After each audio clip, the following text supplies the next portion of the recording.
l'émission Parole de femmes. En cette première semaine de l'année, nous disons non à la pression. Et un des concepts qui a pu apparaître au cours, en tout cas le terme qui a pu apparaître au cours des dernières années, peut-être en avez-vous entendu parler, le terme du syndrome de l'imposteur. Et aujourd'hui, nous allons répondre à cette question. Souffrez-vous du syndrome de l'imposteur? Avez-vous constamment cette sensation de ne pas être à la hauteur? Et c'est ce qu'on va voir ensemble dans Parole de femmes. Oui. Alors avant de pouvoir aller plus loin, Aurélie, est-ce que tu pourrais nous dire qu'est-ce que le syndrome de l'imposteur? Oui, Annabelle, avec plaisir.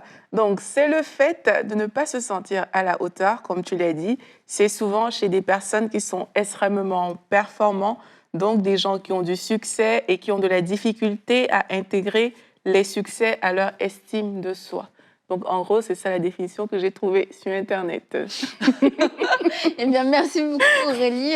Et comme je disais, c'est un terme qui circule de plus en plus, dont on entend de plus en plus souvent parler, que ce soit sur les réseaux sociaux, les articles de psychologie, etc. Et Rachel Dufour n'a pas fait de capsule, mais j'ai eu l'occasion de pouvoir lui en parler. Et elle tenait, elle m'a pas demandé, mais je le fais. Elle me disait que le terme aujourd'hui était quand même très surutilisé un petit peu partout dans tout, sur Internet notamment, et qu'on en entendait beaucoup parler, mais qu'il avait été déformé et puis aussi amoindri, dans le sens où le syndrome de l'imposteur existe, il est réel. Maintenant, on fait souvent l'amalgame entre le syndrome de l'imposteur et le manque d'estime de soi-même. Et le syndrome de l'imposteur, tel qu'il a été découvert aux États-Unis dans les années 80, ça concernait finalement une très petite partie de la population. Alors désolée pour vous, c'est là où vous allez apprendre que vous ne souffrez pas, que vous ne pouvez pas souffrir de ce syndrome. Ça touche des personnes, comme Aurélie disait, qui réussissent vraiment dans des hauts niveaux de performance. Donc des gens des prix Nobel, et des gens comme ça, des scientifiques hautement reconnus, des gens... on pourrait dire génie, vous voyez, des gens un peu comme ça. Donc, si vous êtes un génie, eh bien, peut-être que vous souffrez du syndrome de l'imposteur, mais si vous n'êtes pas dans ces hautes sphères, ça ne veut pas dire que vous ne réussissez pas, ça veut juste dire que vous ne faites pas partie de cette catégorie-là. Ce n'est pas le syndrome de l'imposteur, parce que vraiment, le syndrome de l'imposteur, tel qu'il a été découvert, ça concerne cette catégorie de personnes. Okay. Maintenant, pourquoi on a appelé cette émission. Pourquoi avoir appelé cette émission comme ça, alors Annabelle? Puisqu'on n'en souffre pas, puisqu'on n'est pas des génies. Et parce qu'on en entend souvent parler. Et du coup, c'était pour faire le lien, pour vous piéger.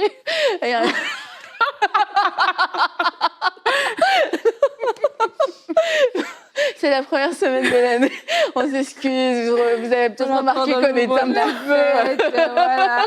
Non, c'est peut-être parce qu'il y a certaines caractéristiques du syndrome de l'imposteur qu'on retrouve chez différentes personnes. Parce qu'en fait, le mot-clé, en dehors de génie, bon, c'est pas génie exactement dans la définition, mais ça va être le manque d'estime, c'est relié au manque d'estime. Et là, ça concerne énormément de personnes qui souffrent d'un manque d'estime, d'un manque de confiance. Et du coup, ça met aussi énormément de pression, le fait de jamais se sentir à la hauteur.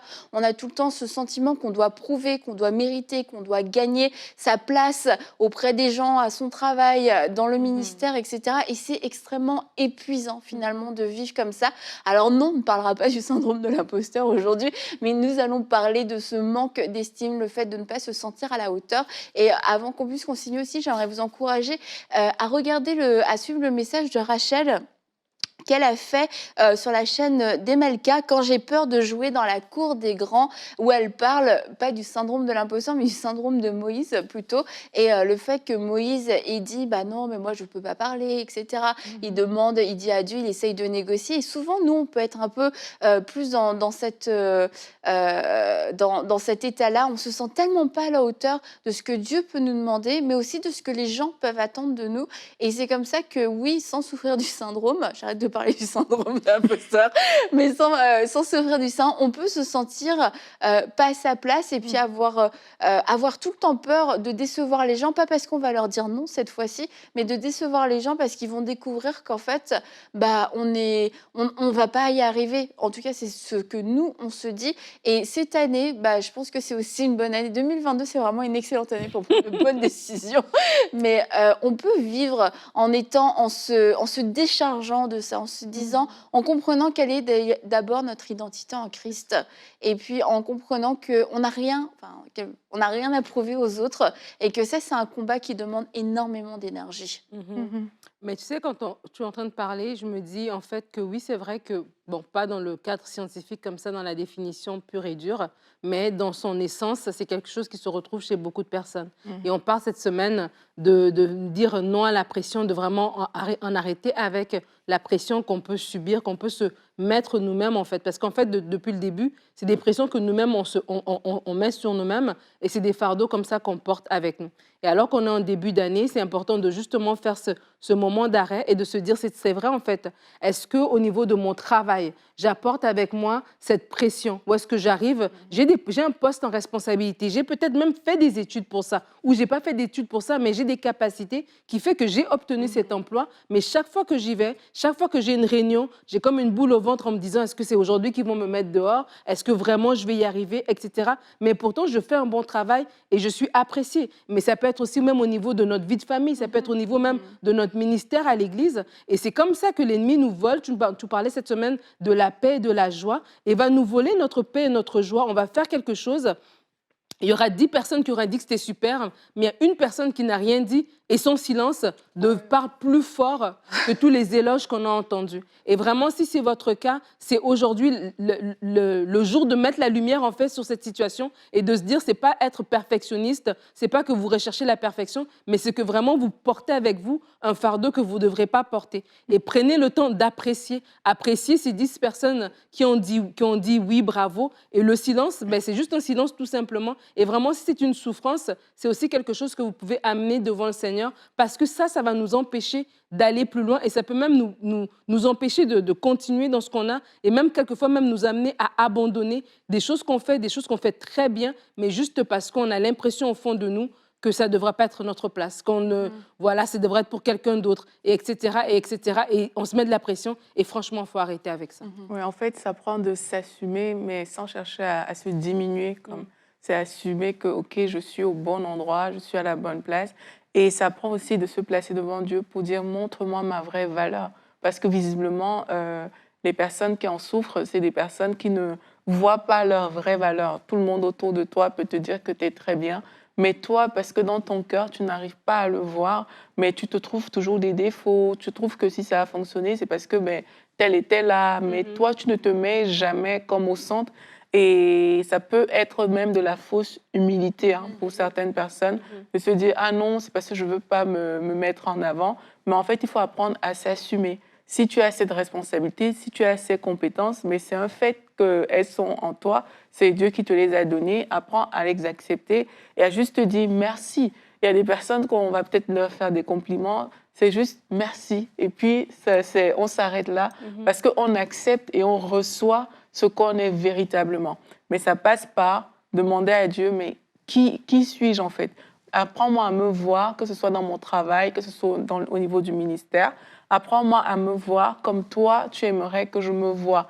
Et partir sur cette base-là. Et si c'est trop difficile, peut-être parce qu'il y a peut-être des collègues qu'on estime, peut-être par comparaison, qui sont plus excellents ou tout, mais c'est bien peut-être d'avoir aussi une personne de confiance à qui, quand on sent cette chose monter, on peut parler à cette personne-là pour que la personne te replace en fait dans le bon cadre. Je pense que c'est des choses importantes et de ne pas juste,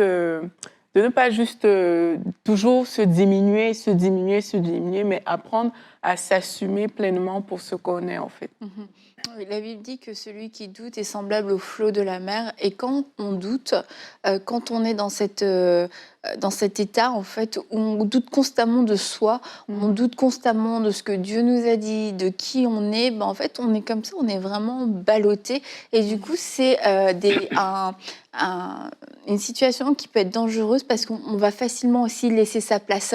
On ne reconnaît pas qu'on est l'homme ou la femme de la situation. Du coup, on ne prend pas nos responsabilités non plus. Et il y a des pères, il y a des mères de famille qui le font parce qu'elles ne se sentent pas forcément à la hauteur. Et en fait, le moment où tu dois être là, tu dois camper, tu dois être inébranlable. Il n'y a personne qui doit venir pouvoir te bouger parce que sinon, quelqu'un d'autre va prendre ta place ou autre chose va prendre ta place. Mais si tu doutes, ok, bah peut-être que tu vas laisser. C'est comme ça qu'il y a une belle-mère qui peut venir diriger une famille. Il y a une étrangère, même une voisine qui peut venir éduquer tes enfants parce que tu n'arrives pas à prendre ta place de mère dans ta maison, parce que tu te remets tout le temps en question et pas se remettre en question pour faire mieux. Mais est-ce que je suis la meilleure mère pour ces enfants? Et du coup, tu laisses la place à quelqu'un d'autre. Mais ce que Dieu nous a confié, il nous donne aussi les capacités qui doivent, c'est sûr, se manifester, qui doivent grandir, mais il nous donne ce dont nous avons besoin. Et quand on voit Moïse qui, quelque part, remet en doute la vie de Dieu, la pensée de Dieu, c'est toi que j'appelle. Ah bah non, mais là, t'es pas au courant. T'es pas au courant que moi, ça va pas aller, Seigneur. Mais en fait, t'es en train de remettre en question les capacités d'embauche de Dieu. Il est pas capable de recruter le meilleur candidat. Lui, le créateur de toutes choses, le créateur de nous, de toi, de moi. C'est lui qui connaît toute sa création, qui connaît tous les humains. Il se dit, ok, cette telle personne, je l'appelle à telle chose. Et toi, devant Dieu, t'es là. Ouais, non, mais tu sais, je pense que t'es pas au courant de mes manquements. Puis bah, moi, je parle pas bien, moi ceci, moi cela. Mais on voit que Moïse l'a fait, Jérémie l'a fait, tu l'as fait, je l'ai fait. Bon, je vais pas parler pour les filles.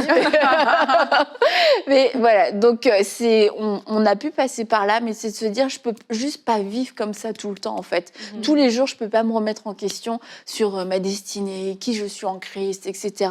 Parce que c'est un éternel recommencement. Moi, je me rappelle, je sais pas si je pense pas que j'ai déjà raconté cette histoire, mais moi, quand j'ai commencé ici à MCI et que j'ai vraiment commencé à rentrer vraiment dans mon appel, etc., j'ai vraiment eu à un moment donné un sentiment de c'est pas ma place.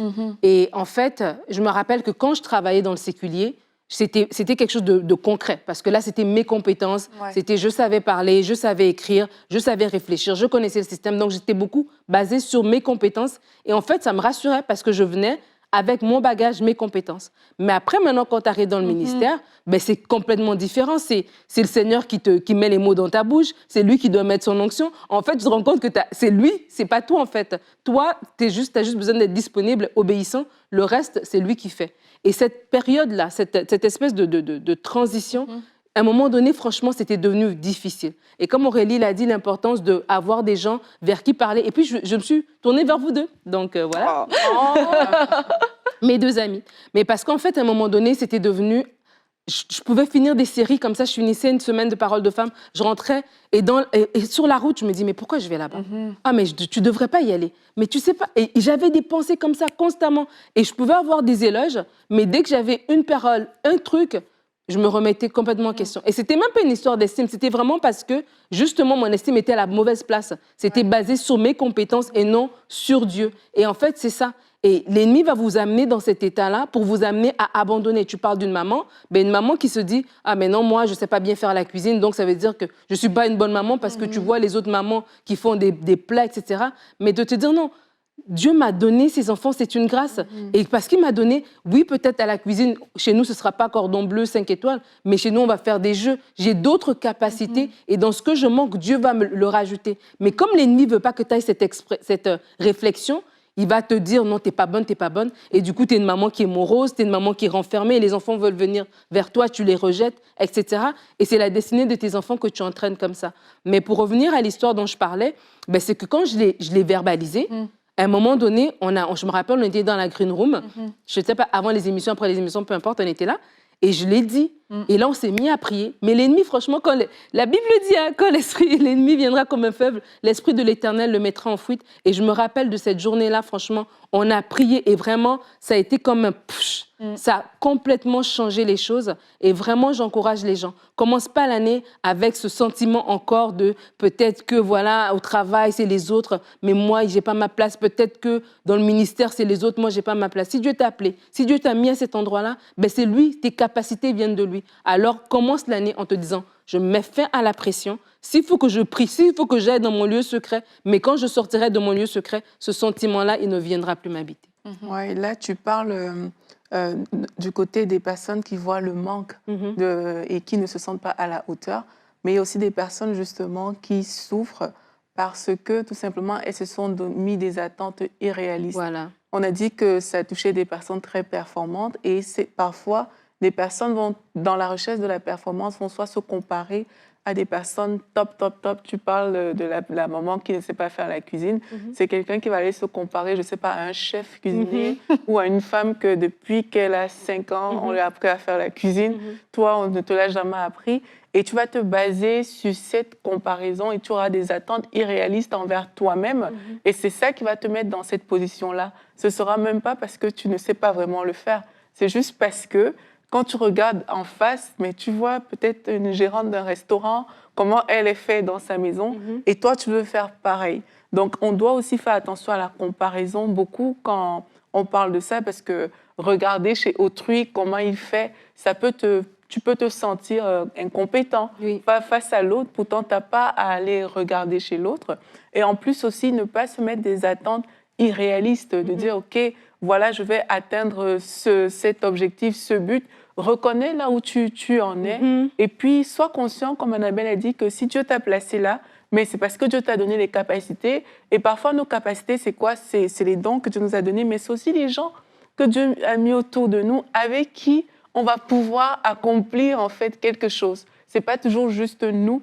Et ça fait la différence, en fait. Ça fait en sorte que tu ne portes pas cette pression sur tes épaules de la performance. Il faut absolument que je sois au top et tout, mais que tu relativises et que tu vives en paix et sans pression. Et qu'on vive en paix avec ce qu'on n'a pas, et ce qui n'est pas une force chez nous, mais qui n'est pas non plus un défaut. Et on le dit souvent ici dans Parole de Femmes, certaines faiblesses qu'on peut avoir ne sont pas des défauts. On a été conçu comme ça. Un pied n'est pas fait pour, normalement, n'est pas fait pour manger. Tu te sers de tes mains. Mais je veux dire, nos pieds, on veut qu'ils nous servent à marcher. On veut qu'ils soient solides pour nous soutenir dans notre marche. On ne leur demande pas autre chose. On leur demande pas de faire des peintures. Et quelquefois, on s'attend à nous-mêmes à être le corps. On est juste des membres et on veut être un corps à nous tout seuls. Et puis, les frustrations viennent de là. Et puis, selon les milieux aussi où on peut être, il y a des milieux où on demande beaucoup, on attend beaucoup. Il y a vraiment un esprit de performance où on s'attend à ce que tout le monde soit tout aussi. Mais c'est pas ce que Dieu nous demande. Dieu ne nous demande pas de répondre à tous les besoins. Il a mis dans l'Église 5 ministères. Pourquoi il n'en a pas mis qu'un dans ces cas-là? Pourquoi il n'a pas mis une personne qui pourrait tout faire? Non, rien que là, on voit déjà 5 ministères parfaits. Après, dans la parole de Dieu, on voit la diversité et on voit l'interdépendance de tout ce que Dieu crée. Et moi, je fais partie de ce grand schéma. Et je pense à toi, Aurélie, quand toi, tu as reçu la vision, enfin, en tout cas, oui, la vision que tu allais créer une chaîne de télé. Tu te dis, mais moi, comment est-ce que je vais pouvoir créer une chaîne de télévision? Mais en fait, tu n'étais pas toute seule. C'était pas toi, Aurélie Tchatchou, qui allait créer Aurélie Tchatchou TV.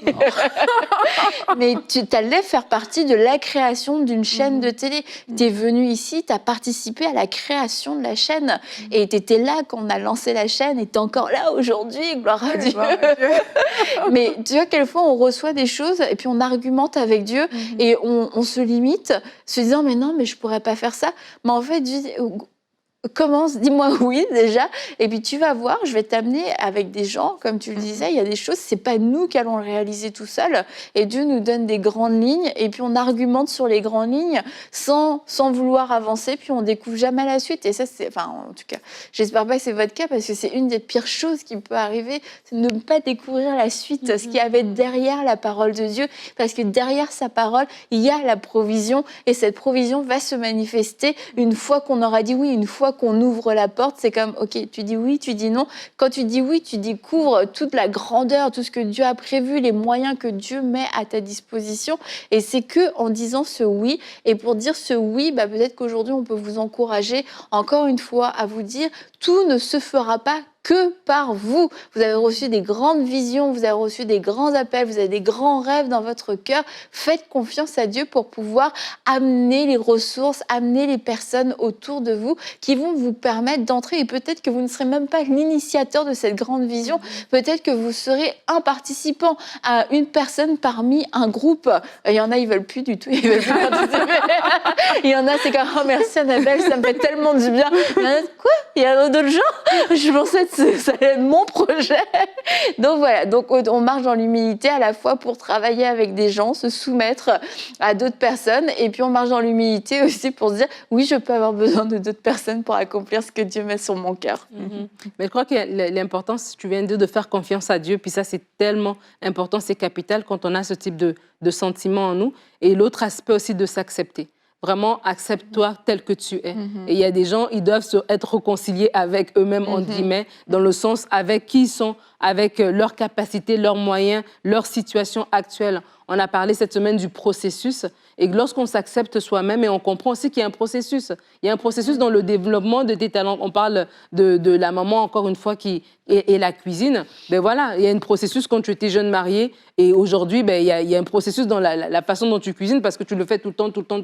Tu acquiers des nouvelles capacités, des nouvelles façons de faire. Et donc, c'est important de faire confiance à Dieu. C'est important de s'aimer soi-même, de s'accepter. Seigneur, j'ai peut-être vu d'autres personnes et à un moment donné, je les regardais pour m'inspirer, mais quelque part, au lieu d'être inspirée, je commençais à me comparer. Je ne me suis peut-être pas rendu compte à quel moment ça s'est passé, mais je commençais à me comparer. Et ces personnes que je regardais, qui hier m'inspiraient, aujourd'hui, quand je les regarde, ça fait réjaillir en moi tout ce que je n'ai pas, tout ce que je ne suis pas. Et en fait, ça devient une souffrance et je me sens même plus capable de faire les choses auxquelles tu m'appelles. Ben, c'est un moment de s'asseoir. Et vraiment, dans la prière, le Saint-Esprit est tellement merveilleux, il est tellement bon qu'il va faire un travail en vous. Il va vous guérir de ces choses-là, peut-être des semences. La Bible va parler de cette parabole où est-ce que il y a le maître qui a planté le blé, voilà, et un méchant est venu mettre l'ivraie.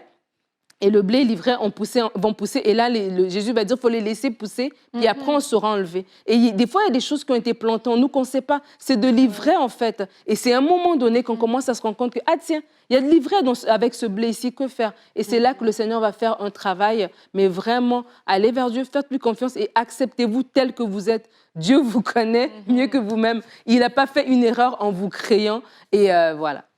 Et quand tu parles, en fait, Nadine, je réalise à quel point les parents ont un rôle important dans la vie de leurs enfants, justement, pour qu'ils ne grandissent pas avec toutes ces choses, en fait. Et parfois, c'est juste une interprétation erronée des événements. Quand on parle des personnes qui sont toujours dans la performance et tout.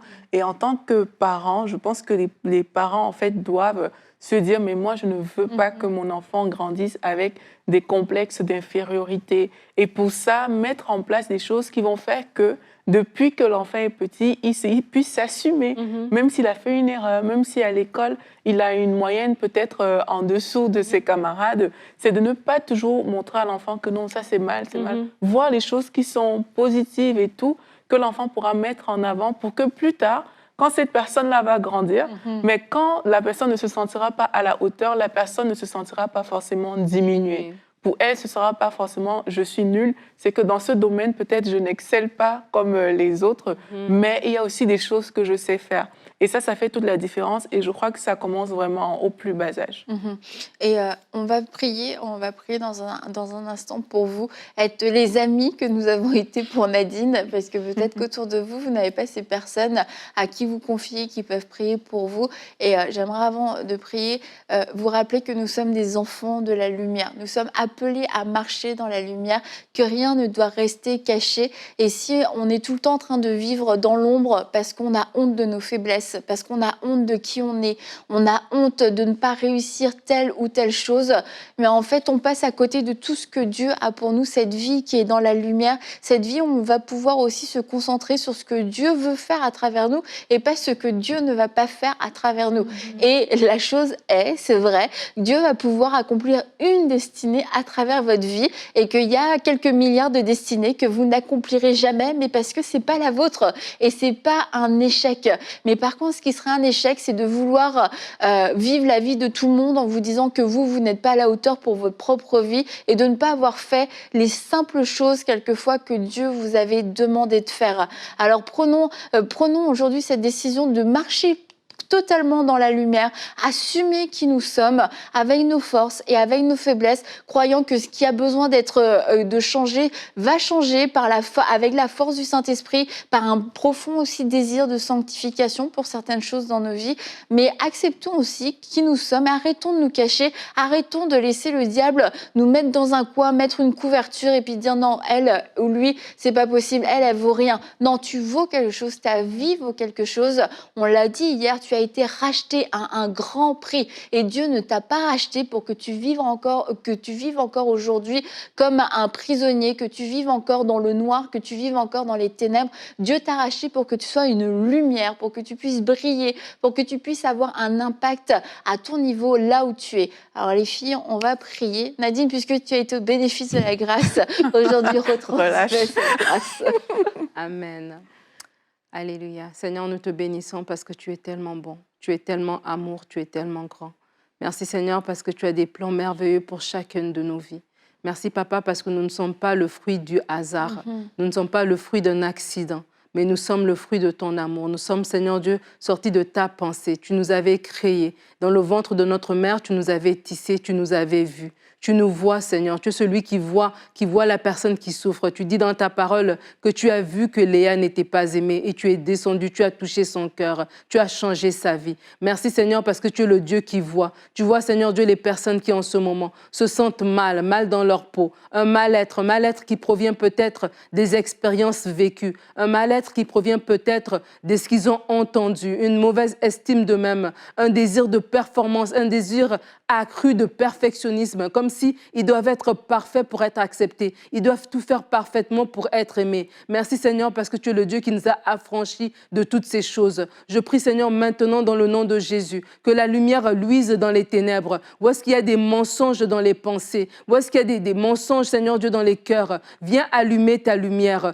Viens Seigneur Dieu apporter ton vent de guérison, guérison des cœurs brisés. Seigneur Dieu, merci parce que tu viens changer les mentalités maintenant. Merci Seigneur Dieu parce que tu viens annuler les faux raisonnements qui empêchent tes enfants d'entrer pleinement dans la destinée glorieuse que tu as pour eux. Merci Seigneur Dieu parce que maintenant, mon frère et ma sœur qui écoutent cette émission et qui vit avec ce souci peut maintenant comprendre que ses capacités ne viennent pas de lui mais viennent de toi. Alors elle a le courage d'entrer pleinement dans ce que tu as pour elle. Seigneur Dieu, oui, cette année nous disons non à la pression et nous rentrons pleinement dans les choses merveilleuses que tu as prévues pour nous. Seigneur, je prie que maintenant, tu puisses parler à cette personne, que tu parles à son cœur, que tu amènes autour de lui des Jonathan, des personnes qui seront parler la vie, qui seront, Seigneur Dieu, encouragées, qui seront, Seigneur Dieu, protégées, qui seront, Seigneur Dieu, propulsées et inspirer cette personne pour aller plus loin. Seigneur, nous voulons refléter ton royaume, nous voulons glorifier ton nom, nous voulons, Seigneur Dieu, être ces porteurs de la bonne nouvelle. Seigneur, nous ne sommes pas appelés à être sous la table, nous sommes ces lumières qui sont appelées à être vues aux yeux, au su de tout le monde pour pouvoir refléter ta gloire. Merci Seigneur Dieu, parce que tu viens te révéler dans nos cœurs de chacun de tes enfants. Amen. Amen. Merci beaucoup Nadine. Alors le syndrome de l'imposteur existe, mais c'est fort probable que ce ne soit pas ce dont vous souffriez, c'était plutôt un manque d'estime, un manque de confiance. Et face à ça, face au manque de confiance, nous décidons de faire confiance à Dieu, nous décidons de marcher par la foi, nous décidons de sanctifier aussi nos pensées, de nous soumettre à la parole de Dieu et de croire et de chercher quelle est notre identité en Christ et de devenir inébranlable. Et on va se dire à demain pour une prochaine émission de Paroles de Femmes.